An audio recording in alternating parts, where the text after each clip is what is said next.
Bapak dan Ibu, saudara-saudari yang dikasihi Tuhan, dalam Minggu Paskah yang ketiga ini, kita diajak untuk melihat kembali bagaimana para rasul mengalami penampakan Tuhan Yesus setelah kebangkitannya. Dikisahkan bagaimana peristiwa dalam perjalanan di Emmaus, para murid yang berjumpa dengan Yesus di sana dalam perjalanan itu dan mengenalinya pada saat Yesus memecah-mecahkan roti. Dikisahkan juga bagaimana proses untuk menjadi percaya itu tidak mudah, sehingga pada saat Yesus menampakkan diri kepada mereka, pada saat mereka berkumpul dan mengatakan damai sejahtera bagi kamu, pelan-pelan mata mereka menjadi terbuka. Kita juga disuguhkan bagaimana Tuhan Yesus yang menjelaskan kepada mereka bahwa apa yang terjadi itu sudah tertulis dalam kitab suci dan mereka harus percaya akan hal itu. Apa itu? Yesus berkata, ada tertulis demikian, Mesias harus menderita, wafat dan bangkit dari antara orang mati dan pada hari ketiga bangkit. Saudara-saudari yang terkasih, Tuhan Yesus menunjukkan sebuah skema, sebuah pola dari pelayanannya di tengah dunia ini, yaitu Mesias harus menderita, wafat, tetapi mengalami kebangkitan. Kita ingat bagaimana Tuhan Yesus pada saat memanggil para muridnya, mengajak para muridnya untuk barang siapa mau mengikuti aku, ia harus menyangkal dirinya, memikul salibnya, dan mengikuti aku. Ini adalah skema awal di mana para murid dipanggil, kita semua juga dipanggil untuk mengikuti Yesus, yaitu apa? Memanggul salib kita masing-masing. Siapapun yang ingin mengikuti Yesus, maka ini harus dijalani, yaitu apa? Menyangkal diri, mengikuti Yesus dengan memikul salib. Nah, dalam perjalanan kemudian Tuhan Yesus juga menunjukkan pada saat memikul salib itu yang dialami Mesias adalah apa? Menderita. Perjalanan ke puncak Golgota adalah jalan menderita, dan di puncak Golgota kemarin dalam peristiwa Jumat Agung Tuhan Yesus wafat. Tetapi kemudian peristiwa yang paling penting yang kita rayakan dalam Paskah itu dan kemudian menjadi kesaksian bagi para murid, yaitu apa? Kebangkitannya. Maka Tuhan Yesus meneguhkan para muridnya kembali dengan mengatakan isi kitab suci bahwa Mesias itu memang harus menderita dan kemudian wafat, tetapi mengalami kebangkitan pada hari ketiga. Ini adalah sebuah skema yang dijalani Yesus, yang kemudian bagi kita Tuhan Yesus mengatakan, kamu adalah saksi-saksi dari semuanya ini. Kita diajak untuk menjadi saksi ya, atas skema perjalanan Yesus dari menderita, wafat, dan kemudian bangkit. Menjadi saksi itu artinya apa? Membawa itu dalam semangat hidup kita sekarang, di mana kita hidup dan berada. Yaitu apa? Hidup umat pengikut Kristus yang pertama, mungkin kita mengalami yang namanya salib atau penderitaan. Salib dan penderitaan itu bukan merupakan kutukan dari Tuhan yang kita alami.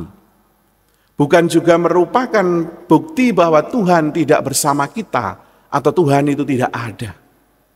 Bagi umat beriman, kita diajak untuk meyakini bahwa pengalaman menderita di dalam hidup ini, pengalaman mungkin gagal, pengalaman ditolak, pengalaman kita mengalami kesulitan atau kejatuhan, seperti halnya peristiwa Yesus dalam perjalanan salibnya 3 kali jatuh.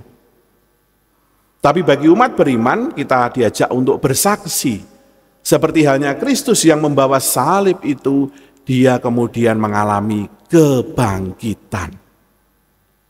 Maka skema ini harus lengkap, skema ini harus kita hidupi utuh. Artinya apa? Pada saat kita mengalami kejatuhan, kita mengalami kegagalan, kita mengalami penolakan dan sebagainya, tidak kemudian menjadi bagi kita adalah menyerah, mutung, ya, atau mungkin putus asa, menempuh jalan-jalan yang menjadi jalan keputusasaan. Bukan, tetapi skema salib Yesus itu adalah skema kebangkitan. Ada kebangkitan di sana. Saya membaca sekilas kisah tentang seorang ilmuwan penemu bola lampu, Thomas Alva Edison. Ya. Pada saat kita mungkin sekarang merasakan betapa terangnya ruangan ini, gereja ini, kita tidak pernah berpikir di balik itu siapa yang awalnya menemukan, ya, bagaimana sinar dari bola lampu itu bisa menerangi suasana yang gelap. Ya, Thomas Alva Edison berjasa di sana. Tetapi di balik keberhasilannya menemukan itu ternyata hampir 1000 kali dia mengalami kegagalan. Dalam eksperimennya dicoba gagal, dicoba gagal, dicoba gagal terus. Yang mungkin kalau dalam hitungan manusia kita akan mutung, kita akan putus asa. Wis, tidak bisa, wis tidak mungkin. Tetapi karena semangatnya untuk berproses, bereksperimen, maka Thomas kemudian ternyata dalam angka yang mungkin hampir 1000, saya lupa, menggambarkan berkali-kali semangat yang tidak pernah menyerah itu ternyata kemudian bisa menyala. Maka pada saat kita merasakan gedung gereja ini menjadi terang, atau dimanapun tempat di jalan di mana harusnya gelap menjadi terang, itu adalah jasa dari seseorang yang tidak pernah menyerah, tidak pernah berhenti di dalam kegagalan, terus berusaha. Saya membaca juga kisah yang lain, kalau mungkin kita pernah membaca, bukan membaca, mungkin kita pernah melihat, ya, di dalam simbol apa itu namanya, ayam goreng yang terkenal dari Amerika itu, KFC. Di situ ada gambar manusia di situ berkumis, namanya Kolonel Sanders. Dia seorang mantan atau purnawirawan tentara yang pensiun lalu kemudian tidak mau berhenti dari pensiunnya. Dia berusaha untuk bagaimana saya mengolah, ya, meracik bumbu untuk ayam ini supaya enak. Dia kemudian meracik itu, kemudian dia tawarkan ke restoran untuk menjualnya. Tetapi yang didapatkan apa? Dia ditolak. Enggak saya terima, makananmu tidak enak. Ini tidak akan laku. Kemudian dia mundur lagi, dia mencoba lagi meramu kembali, meracik kembali mungkin lebih enak. Dia tawarkan lagi, ditolak lagi dengan kata-kata makananmu tidak enak. Ini tidak akan laku. Mencoba lagi kemudian ternyata sampai pada percobaan yang keberapa saya lupa, ya, saya baca itu kemudian ternyata diterima. Makanan yang kemudian diterima itu dan bahkan ternyata tidak hanya diterima di resto itu, ini menjadi sebuah resep yang cocok dengan lidah banyak orang. Termasuk mungkin kita yang ada di sini pernah merasakannya. Ya, bagaimana rasa ayamnya itu, crispy-nya itu, wis nggak usah dibayangkan, pokoknya begitu. Bahwa proses di balik itu ternyata ada orang yang tidak menyerah, ditolak, ya, bahkan mungkin dinilai tidak enak. Bapak Ibu Saudara saya terkasih, kita diajak untuk merenungkan segenap peristiwa kegagalan yang mungkin pernah kita alami sepanjang hidup kita. Dalam hidup berkeluarga, dalam usaha atau bisnis, ya, dalam perjuangan kita untuk belajar, pengalaman gagal, pengalaman ditolak, pengalaman untuk kemudian jatuh. Ini adalah pengalaman yang tidak lepas dari hidup manusia. Tetapi manusia beriman dalam Injil hari ini kita diajak untuk memiliki skema Yesus, yaitu kebangkitan. Di dalam kejatuhan itu ada kebangkitan. Di dalam kegagalan itu ada keberhasilan.